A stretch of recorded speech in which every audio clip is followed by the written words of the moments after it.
এই সরকারের চরম ব্যর্থতার একটি ব্যর্থতা আমি মনে করি সাগর রুনির খুনিদের বিচার তো দূরের কথা, তদন্ত প্রতিবেদন তারা দিতে না পারা।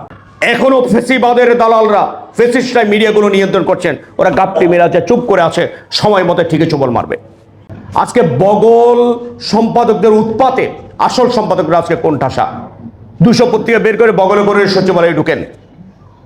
এদের উৎপাতে আজকে কেউ একটা ডিসিরা উৎপাতে তাদের বাঁচতে পারে না, প্রশাসকরা পারে না, পুলিশরা পারে না, নানা তদবির নিয়ে যান, নানা কাজ নিয়ে যান, নানা ধরনের হয়রানি করেন তাদেরকে দিয়ে সেখান থেকে অর্থ উপার্জনের জন্য। এদের আয়ের উৎস হলো চাঁদাবাজি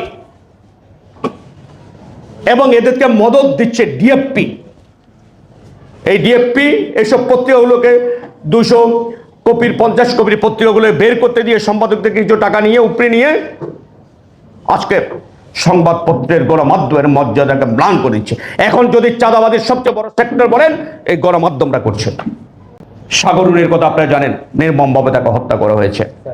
আমার আজকের যে কথাটি, বসুন্ধরা টিস্যু অশুদ্ধতার বিরুদ্ধে এক বিন্দুও ছাড় নয়।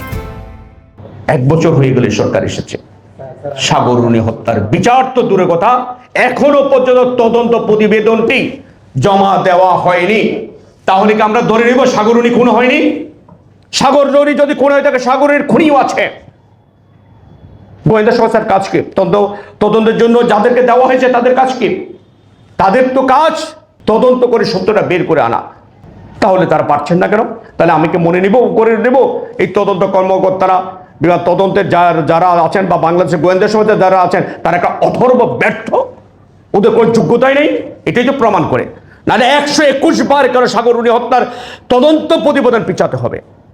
এটা লজ্জার, এটা আইনশৃঙ্খলা বাহিনীর জন্য যেমন লজ্জার, জাতি আমাদের জন্য লজ্জার, আরো লজ্জার এই সরকারের জন্য।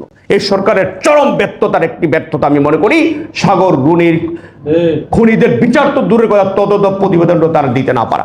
আমরা আজকের এই প্রোগ্রাম থেকে সাগর রুনি হত্যার দ্রুত বিচার দাবি করছি। না হলে আমরা মনে করব যে সরকার তার ব্যর্থতার গ্লানি নিয়ে বিদায় নেবেন। আমরা cyber security act, digital security অ্যাক্টের বিরুদ্ধে লড়াই করে আসছি শুরু থেকেই। এই সরকার আসার পরে এই কৃষ্ণ আইনগুলো বাতিল হবে, বাতিল করছি বলে না, এখনো পর্যন্ত বাতিল হয়নি। কোন কারণে হয়নি আমি আইনমন্ত্রীর কাছে জানতে চাই। কেন? যদি আপনি নিজে বলেছেন, আপনিও আন্দোলন করেছেন এটার বিরুদ্ধে, কথা বলেছেন, যদি এটা কৃষ্ণ আইনে হয়, যদি এটা রাষ্ট্রবিরোধী আইনে হয়, গণতন্ত্র বিরোধী আইনে হয়, সংবাদপত্রের স্বাধীনতা বিরোধী আইনে হয়, এই আইন বাতিল করতে এত গরিমসি কেন? গণমাধ্যমের স্বাধীনতা হরণ করতে পারে এরকম বাংলাদেশে 32টা আইন আছে, একটি আইন কি রহিত হয়েছে, বাতিল হয়েছে? তাহলে আগে যা চলছে এখন তো তাই চলছে। এই জন্য তো 5 আগস্টের এই গণ অভ্যুত্থান হয়নি। আগের অবস্থায় থাকার জন্যই তো এতগুলো ছাত্র জীবন দেয়নি। এখনো ফেসিবাদের দালালরা, ফেসিস্টরা মিডিয়াগুলো নিয়ন্ত্রণ করছেন, ওরা গাপটি মেরে আছে, চুপ করে আছে, সময় মতো ঠিকই চুবল মারবে।